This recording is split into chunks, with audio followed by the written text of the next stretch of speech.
Kepada kami mau mendengarkan, merenungkan firman-Mu untuk menjadikan kami lebih dekat, lebih mencintai Tuhan di hari ini, di ibadah pemuda remaja di hari Valentine ini, dalam nama Yesus, amin. Silakan duduk. Haleluya. Adik-adik pemuda-pemudi, saudara pemuda-pemudi, ini saya akan tanya dulu. Siapa yang sudah punya pasangan? Angkat tangan. Ya mungkin.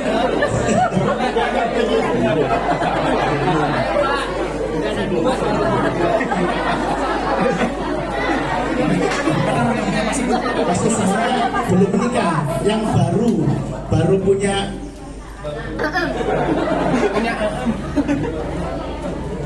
pacar. Angkat tangan. Haleluya. Hari ini adalah hari yang berbahagia. Kalau saya melihat ini ya, wah, kepingin nomeneh ini. Ingat 25 tahun yang lalu ya, istriku sih muda, cantik kayak gue ngarepe. Haleluya. Anak-anak muda, anak-anak remaja hari ini saya diberi judul cinta yang dipulihkan atau pulih yang dicintakan. Cinta yang dipulihkan atau trisno sing wis pulih.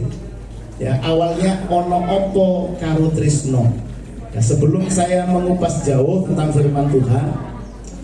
Nah, adik-adik, Valentine ini ada ya karena ada sejarah.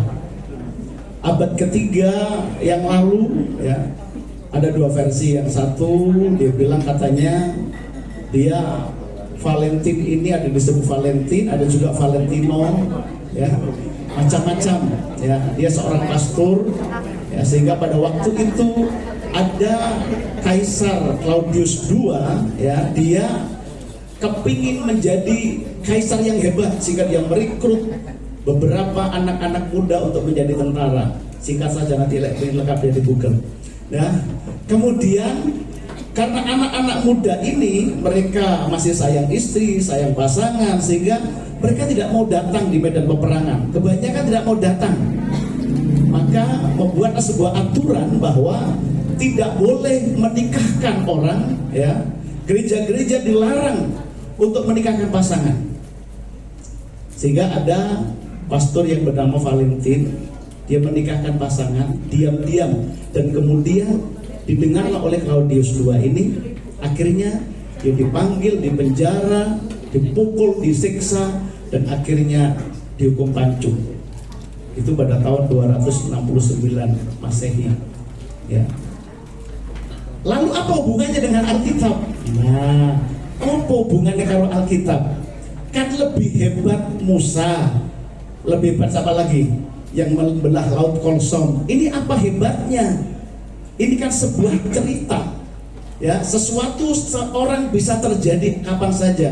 Kamu punya cerita ya, mungkin karena kita orang kecil tidak diangkat seperti ini. Saya mau tidak bicara jauh tentang itu. Yang saya ingin bicarakan hari ini adalah tadi sudah dibacakan ayatnya di mana? Yohanes pasal 3 ayat yang ke-16. Coba kita baca sama-sama. Karena begitu besar kasih Allah akan dunia ini, sehingga Dia mengaruniakan anaknya yang tunggal melainkan mendapatkan hidup yang kekal. Nah, kalau kita berbicara tentang cintanya Tuhan, dari dulu tidak pernah habis sampai sekarang. Nah, adik-adik pemuda remaja, ada judul yang diberikan kepada saya, ono opo karo trisno. Kira-kira ono opo? Ora ono opo-opo. Trisno jalaran saka kulino. Kena opo kok trisno? Mergo ono sing dikarepno. Kena opo ninggalno trisno? Soale wis ono sing liya. Urung ketemu karo sing liya, tak dongakno kowe Bali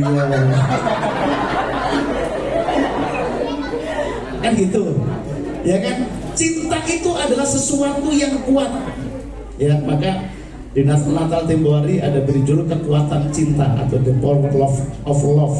Ya, sehingga di dalam cinta itu ada kekuatan yang besar. Amin. Percaya nggak? Di dalam cinta itu ada kekuatan yang besar. Itulah sebabnya orang yang punya cinta, dia punya semangat, punya kekuatan, punya gairah. Kalau kamu kehilangan cinta, seperti kerupuk yang dimasukkan ke air, jadi lemes, ya kan? Tahu kan? Jadi lemes, gak punya kekuatan, lama-lama hancur, ya kan? Lihat, seringkali kita melihat orang putus cinta itu kenapa sampai bunuh diri? Karena gak ada gairah, gak ada cinta. Maka itu cinta yang kalian punya itu berharga. Cinta yang kalian punya itu sangat berharga, karena di dalam cinta itu ada kekuatan. Ketika engkau salah menerapkan cintamu, maka seluruh hidupmu akan hancur. Betul?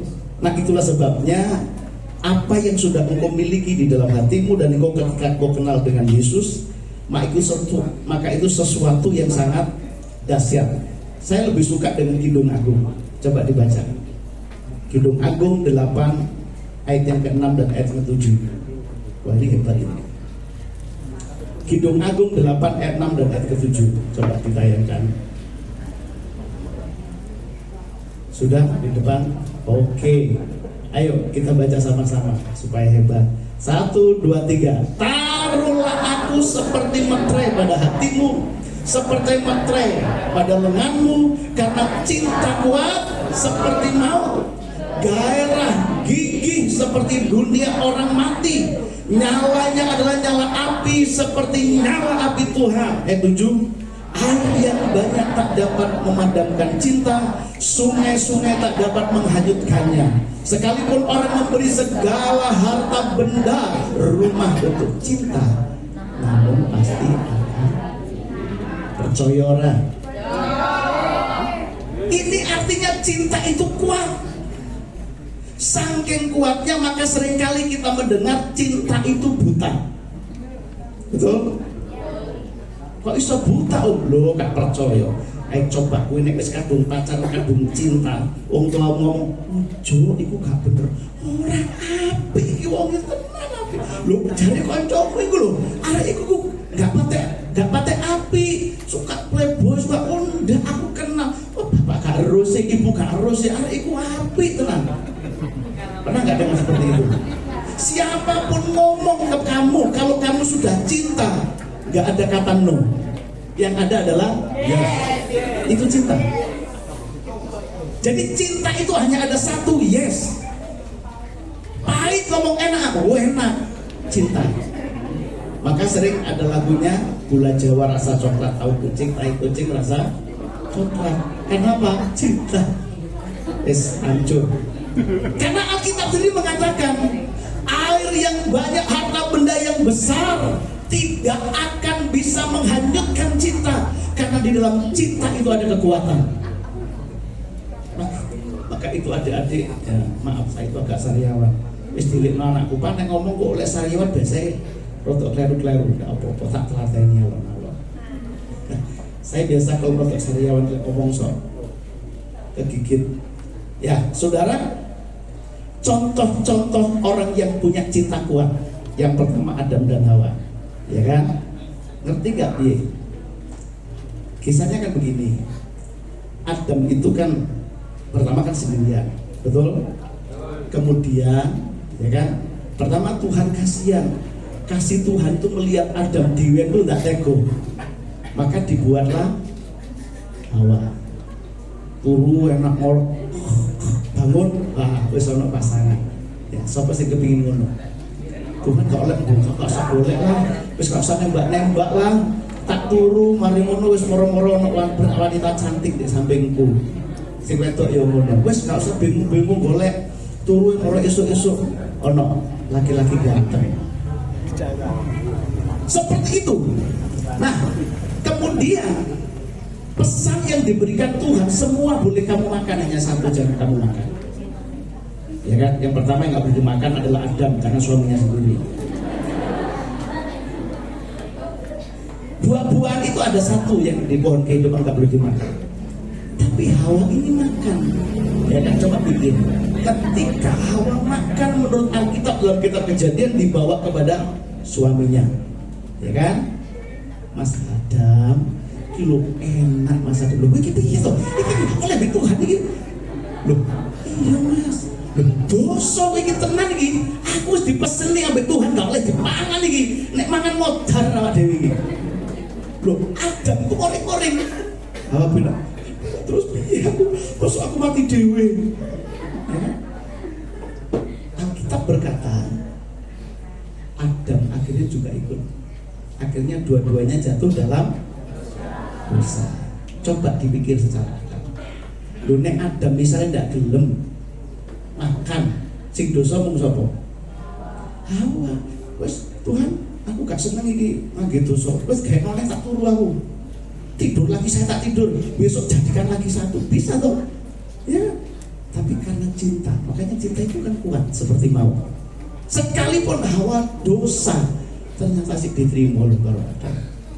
Itulah sebabnya hati-hati dengan cintamu, ya kan? Supaya cintamu tidak salah berlabuh, makanya berhati-hati.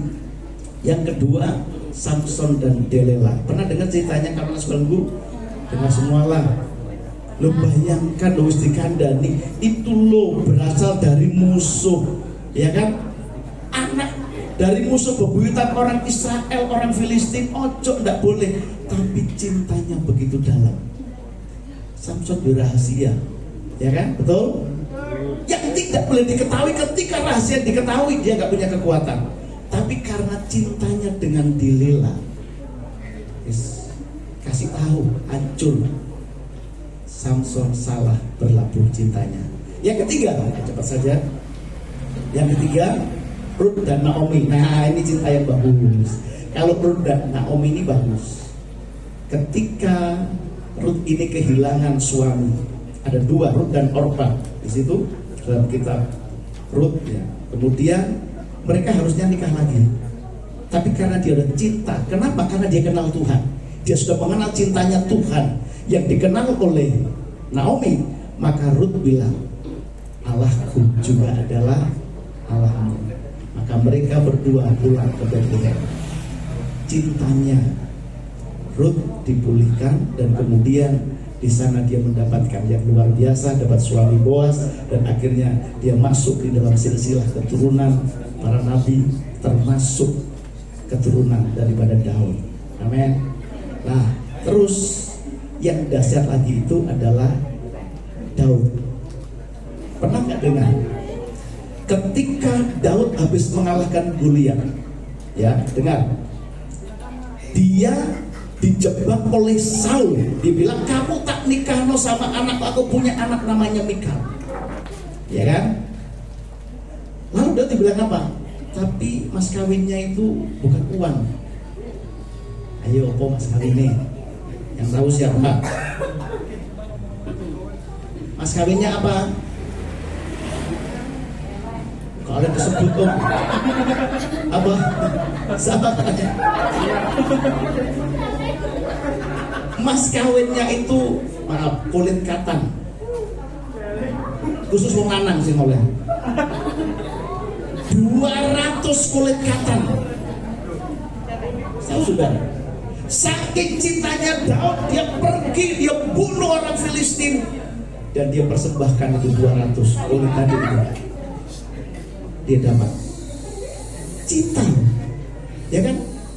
Cinta, karena Daud punya cinta yang kuat kepada Tuhan. Sekalipun Saul sebenarnya menjerumuskan, tetap dibela Tuhan. Yang terakhir, cinta yang paling dahsyat itu adalah cintanya Yesus kepada kita. Amin. Cintanya Tuhan Yesus kepada kita yang luar biasa, karena begitu besar kasih Allah kepada kita, sehingga dia berani, ya, sebagai Allah yang besar, dia turun, dia kosongkan dirinya, dan dia mau bergabung dengan manusia, supaya setiap manusia yang percaya kepadanya tidak binasa, melainkan beroleh hidup yang kekal. Nah, adik-adik pemuda remaja, seperti tadi saya katakan bahwa karena cinta ini kuat, ya. Dan di dalam cinta itu ada gairah, ada semangat. Maka itu mari tumbuhkanlah cintamu kepada Tuhan. Di hari kasih sayang ini, biarlah kita mengerti bahwa cinta itu harus yang pertama kita berikan kepada Tuhan. Jangan engkau mencari pasangan domba dan kambing. Ngerti nggak maksud saya? Ngerti nggak maksud saya? Ya, carilah pasangan domba sama domba, supaya cintamu nggak salah berlabuh. Kalau engkau ya sembarangan mencari pasangan hidup, ya kan, yang satu ke kanan, yang satu ke kiri, apa yang terjadi? Berantakan hidupmu. Maka itu sejak muda milikilah prinsip. Apa prinsipnya? Kalau bukan anak Tuhan, no. Angkat tangan. Bagaimana? Saya harus memiliki pasangan sama-sama anak Tuhan. Ya. Ini kesempatan. Ya, Komisi Pemuda, terima kasih, ya kan, dengan seringnya mengadakan acara-acara pemuda remaja, maka disitulah engkau akan menemukan teman-teman yang baru, dan tidak menutup kemungkinan engkau juga menemukan pasangan-pasangan yang baik di situ. Ya, Om ini sudah pengalaman, ya, sudah pengalaman. Tak kasih tahu sedikit, sudah pengalaman sering ya menikahkan orang yang berbeda, kambing dan domba. Kambingnya mau jadi domba, mau, bukan lo bisa tanda tangan di metre lo, bapak ibunya itu, ya kan? Setelahnya berat, tahu berat ya? Setelah dinikahkan, ya, eret-eretan, ya kan namanya kambing domba, kambing kesukaannya kan makanannya berbeda, nanduk-nanduk, yang domba juga berbeda, tetap nggak cocok. Maka saya sarankan kepada pemuda-pemuda di GPDI tempat pelayanan saya, carilah pasangan yang seiman. Setuju? Setuju apa ora? Pusing. Kalau wis kadung cinta wis alah mbak kok jarene gak apa-apa kok gelem kok engko wis. Aduh, ojo ngaco, gak apa-apa. Nah, hati-hati. Kalau kamu ingin cari pasangan yang sama, ya kan, setahun sebelumnya mau menikah harus sudah jadi anak Tuhan, ya kan. Lu iku lu iseng ngapusi ada. Lu Om, memang jodoh kan tidak kemana Om, ya gitu. Kayak jodoh kan tidak kemana, bisa saja namanya jodoh. Saya kasih tahu, Tuhan itu merancangkan sesuatu yang baik dari awal. Amin. Coba Anda belajar dari sejarah raja-raja. Daud saja. Dari awal Tuhan berbicara kepada Daud, aku akan membuat keturunanmu tetap memegang kerajaan. Dan tidak akan ada tahta ini yang berdiri, atau yang berdiri di tahta ini, duduk di tahtamu, kecuali keturunanmu. Pada akhirnya setelah Salomo pecah. Kenapa? Sebab mereka sudah mengingkari cintanya kepada Tuhan. Mereka tidak lagi sungguh-sungguh sama Tuhan, tapi mereka mulai menyembah berhala. Hari ini saya katakan, Tuhan punya rencana yang baik buat hidupmu, buat masa depanmu, tapi engkau harus berusaha untuk tetap ada di dalam kebenaran firman. Berikan cintamu kepada Tuhan. Ada satu ayat begini, coba lihat. Ya. Yohanes 1 Yohanes 2 ayat 15 sampai 17. 1 Yohanes 2 ayat 15 sampai 17. Ya. Ayat terakhir. Saya tadi bilang berapa jam, Pak? Terserah 5 menit aja ya. Ya. Coba Yohanes 2 ayat 15 sampai 17. Kita baca sama-sama ayat ini. 1, 2, 3. Janganlah kamu mengasihi dunia dan yang apa di dalamnya. Jika orang mengasihi dunia, maka kasih akan Bapa tidak ada di dalam orang itu. Sebab semua yang ada di dalam dunia, yaitu keinginan daging, keinginan mata, serta keangkuhan hidup, bukankah berasal dari Bapa melainkan dari dunia. 17. Dan dunia ini sedang lenyap dengan keinginannya, tetapi yang melakukan kehendak Allah.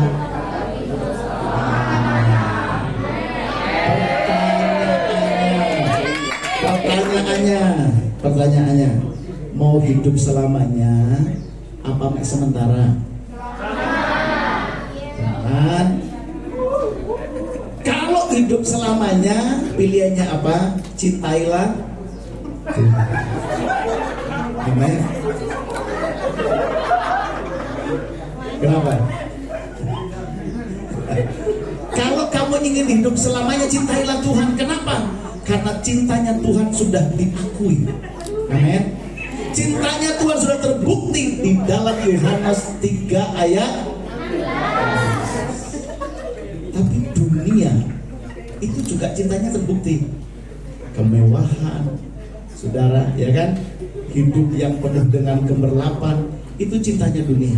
Tetapi dikatakan dalam firman Tuhan, orang yang menyangka jalannya lurus, tapi mereka tidak melihat kebenaran Allah, tidak hidup di dalam Tuhan, ujungnya menuju kepada maut.